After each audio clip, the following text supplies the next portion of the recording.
Yo, I'm Loz from While She Sleeps, and I've been hanging out with Rob on Punkvideosrock.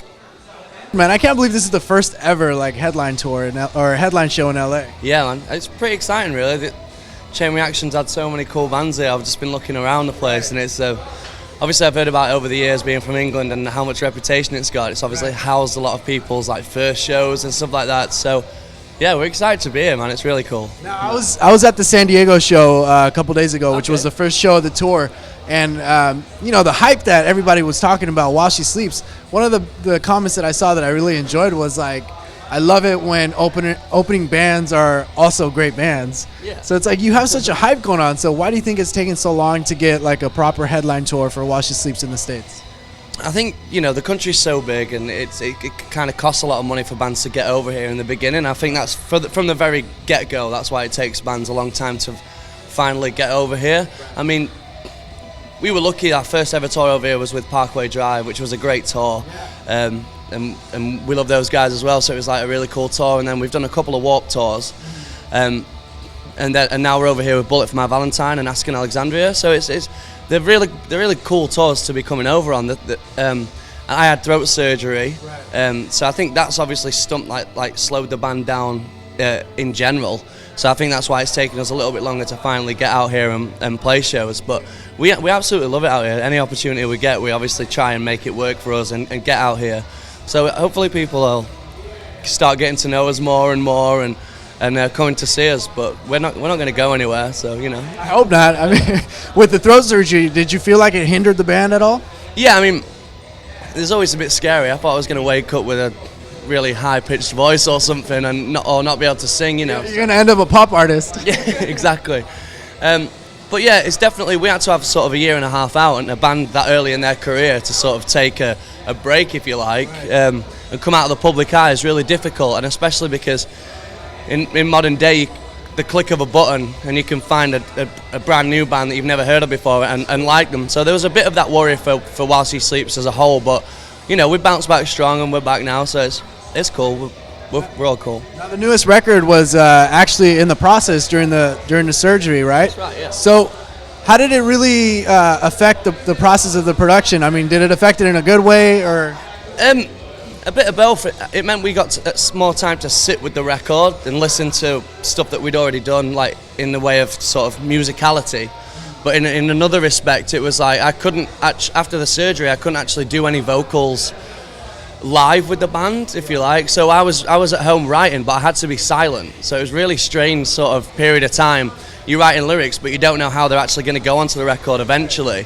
So that was really strange. And then also, on top of that, when the record was due to be out, obviously the throat surgery pushed it back, and we had deadlines, and we kept missing deadlines and pushing stuff back, and eventually it meant that we had to record some stuff in someone's cupboard in Europe, and then in a weird back of a tattoo shop in Sweden, or and then some of it was in America, and some of it was like I said in people's cupboards in their house, trying to soundproof stuff. So it was a really, really strange vibe for a record, but I think there was many pros and cons. Like I said, we got to sit with the record longer, and it was definitely an experience. Now, once the surgery happened, I mean, did you feel like you had to, was it like starting a band all over again? Like you had to figure out what your sound was going to be, trying to figure out your voice? Not really. The main thing for me was I had a lot of people telling me that you've got to change the way you do things, and to a certain degree I did. There was sort of dietary stuff and stop smoking and drinking as much was the main stuff for me. But no, it was just a big learning curve for all of us, really, and I think sort of it opens your eyes to the fact that you're not invincible. At some point you're going to have a service or start looking after yourself a bit more, and I think it was just we all learnt from it, and I certainly learnt a lot through working with different people and stuff, but not so much in the technique way, just more people saying this and that. But I don't think I've really changed it that much. I've just learned from the whole thing. And what is it about the record now that you really enjoy, and you're happy that all of this happened? Yeah, I think the main thing for it is that it was a very difficult time for our band, and and there was a lot of pressure put on top of the band with all this happening, especially going into a second record. So it was really cool that we sort of came together, and rather than it there was obviously times where we sat, because I had one lot of surgery, and then sort of I don't want this to not trying to sound cool in any way at all, but like turned into a bit of an alcoholic, if you like, and sort of started drowning my sorrows and the reality of it in alcohol, and like trying to push it to the back of my mind and be like, and also it was around Christmas and New Year, so yeah, so it was difficult for me, so I had to have a second time. So we had a lot of time where we sat around together being like, you know, you've got to change, man. If you want to do this, you got to get through your next surgery and like recover properly and stuff. But the whole thing made us stronger as a unit. It means now that when something is an issue, we come together rather than push it under the rug. So it was a weird experience, but I think it ultimately made us stronger as a band. And having to watch, you know, the way that you, I guess you could say, live your life now, the certain things that you do, the lifestyle, exactly. Yeah. So having to deal with that, you know, while you're in a touring band, I'm sure there's tons of parties going on after every show or whatnot. So how do you really handle that? Badly. No, the thing is, I've learned, you know, every individual singer or whoever in a band everyone's very different. I know people that get absolutely smashed out of their mind and can still sound amazing every day. Do you know what I mean? Or people that smoke loads and still stay like strong vocally through it, and it's individual to that person. So for me, it's just about finding that middle ground. If I party too much, I can feel that I have done. So it's just about finding that split. I mean, by no means have I stopped partying at all, but I just try and be a bit more responsible about the whole thing. Yeah. Now with this record, you jumped in to the studio to get it produced with Carl Brown once again. Yeah. What was it like working on a second album with him, or is this a third project that you've worked with him? No, it was a second album. I mean, didn't you do what was it, the mini album with him also? We did that ourselves. Oh, you did. That's right. You did it yourself. We've written a rundown. I'm giving the credit to the wrong person right now. Yeah, it was Matt Welsh, our guitarist, that did that really. But we did it in a run-down barn space that was like leaking and cold, and like everyone got ill. But it was like, these are the times you look back on and you're like, fuck yeah, you know what I mean? But yeah, we've done 2 albums with Carl, and he's just a great guy. Do you know what I mean? He doesn't try to put anything on you too hard. But then he also has if you want to ask him stuff, he's cool. And we really like the sound of our first album. This is the 6th, but then also we wanted to progress with sound and stuff. So he was just the man, and he lives kind of close to us as well. So it's a really sort of home feel when we're there. And he's just a great guy, and I think some of the work he's done's like really, really cool. So we were happy to go straight back with Carl. Now that process of finding a producer for your first album and then going back to him to the second album, what was that process like for you, and how many different producers did you really consider before you actually said we're going with Brown? Yeah, there was a few different options for us, but the main thing was that at the time it was thrown around that like Colin Richardson, who also works with Carl Brown, had worked with like ridiculous bands like Machine Head and Slipknot and As I Lay Dying, and so for us it was just like, yeah, he lives like down the road, so, and he's worked with bands like that, so let's just do it with Carl. Like, and we heard some of the stuff he'd done, and it was just, we thought it sounded great. So I mean, to be honest with you, I didn't really have that much of a say. It was more the guys who actually play the instruments. I would just like go with whoever. You were too busy in the hospital. Yeah, but no, it was obviously when it came out to the second album, we were all just like, yeah, we're going straight to Carl. But the first time it was just a bit like, you know how guys are with their gadgets and shit, man. I was just like, as long as you guys are happy, I'll be happy. Yeah. Obviously talked about vocals and stuff with Carl, but yeah, it was just an easy option, and Carl's really good, so it made sense. Do you feel there was a song on the record that you guys broke down a lot, and somehow is still on the record? Like, no matter how many times you had to tear that song apart, it's still on the record? Yeah, I mean, Trophies of Violence on the newest record was a bit of one of those where like I was just writing so much stuff and took stuff out, and I mean vocally anyway, it was a while, but like I felt like when it finally pieced together, it was really strong. Now, what is it about this song that you wanted to go over it and over it and over it again? Like you knew this was a good song. It was more like I recorded the album still with throat problem, so it was more, the song is just jam packed. It doesn't really stop, and it's really, really heavy.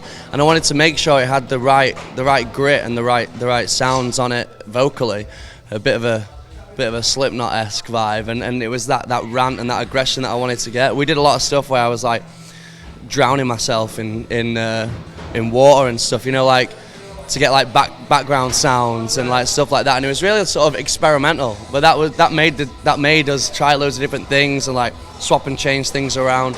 So like if you listen closely in the back of that song, you can hear like loads of weird stuff. So that was a really cool experience, like trying weird stuff and having the band like just hold my head into water for as long as possible, and I was like coming out not breathing and stuff to get all these little intricate bits that at first you might not hear. It's kind of funny. That should be like a documentary just for that song. Yeah. Now, I've seen online you've done a couple of like acoustic performances. Yeah. Is it something that you or the band as a whole like feel comfortable doing, and have you like considered maybe doing some acoustic shows? Yeah, I mean, I don't know like how good we actually are at it, but we're always trying to push ourselves like musically, and we like to have more than one dynamic to the band. I mean, the reason we've started doing more of that is because we do like enjoy having campfires and sitting around and like singing along and just having beers and just getting a little pissed and just, you know, enjoying ourselves and playing acoustically, and how organic the acoustic sounds are is really nice and kind of natural. So that's how sometimes we hang out, and so we wanted to bring that in. And also every member of the band likes so much different stuff. Like we do listen to a lot of chill stuff as well, and so it's nice to just explore those elements of the band. And like I like to think that we can hold our own in that, and I'd like to one day do a big show, like no matter where it was, probably be in the UK, but you know, like in a big theatre or something, and like, you know, have the whole band there with a choir and everything. Like that would actually be really cool. But it's one of those things for us, like we don't really want to stop exploring what we could do with the band. So like we've got loads of ideas about where it could go, and we like to hold on to a lot of those elements with our heavier albums, so that we always have those options. I mean, I would love for that to happen, and hopefully not just in the UK, hopefully out here as well. So this tour that you guys are on right now, the British Invasion tour with Bullet and Asking Alexandria, it's not the first time you guys have been on tour with those guys, right? No, they came over to Europe once and we toured with them as well. What is it like now, a second time around with them? Yeah, it's cool, man. I mean, the tour, like we were speaking to the Bullet guys and we toured with them in the UK quite recently for the first time, and they were saying they really like our albums and our music, so it made sense for them to invite us out on this tour as well. So that's a really cool thing, you know. I remember listening to Bullet when I was really small, being like Hand of Blood was a tune.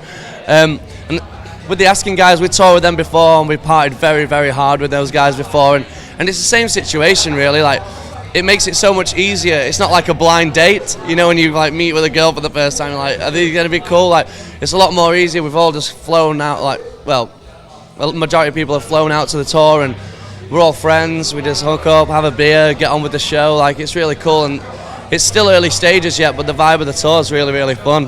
The fact that we're all British bands as well in the States is kind of a cool vibe, and no, the reception on the tour so far for us, the first few shows it's been more than we thought it would be. So hopefully that'll continue. Like I said, hopefully a headline tour here in the States. We need to see that. Always. Today's a one-off show here at Chain Reaction that you guys are headlining, and it's pretty much a tease. So I mean, I'd love to see you guys in control. Who knows? Maybe like your encore would be like an acoustic set for the fans. Yeah, I would love, like I said, we love it out here, and I would love to come back and keep making sure we're getting to the fans out here, and also making new friends and fans out here. Like that's the most important thing for us. I mean, what month is it? And the sun was out today, and it was like hotter than it ever is where I'm from. So we get the skateboard out and just chill out in the sunshine. It's not a bad thing. And you have all the skate parks out here, a lot of the skate spots you see in a lot of videos. So, I mean, It's definitely a place to be. It's paradise. Yeah, well, thanks for hanging out with me, dude. I appreciate you being out here. And you guys be sure to check out While She Sleeps while they're on tour on the British Invasion tour. Also, pick up their album that's out now. And you can get on iTunes. And anything you want to say? No, if you're a fan of While She Sleeps, thank you for that support. And if you're not a fan of While She Sleeps, where the fuck have you been?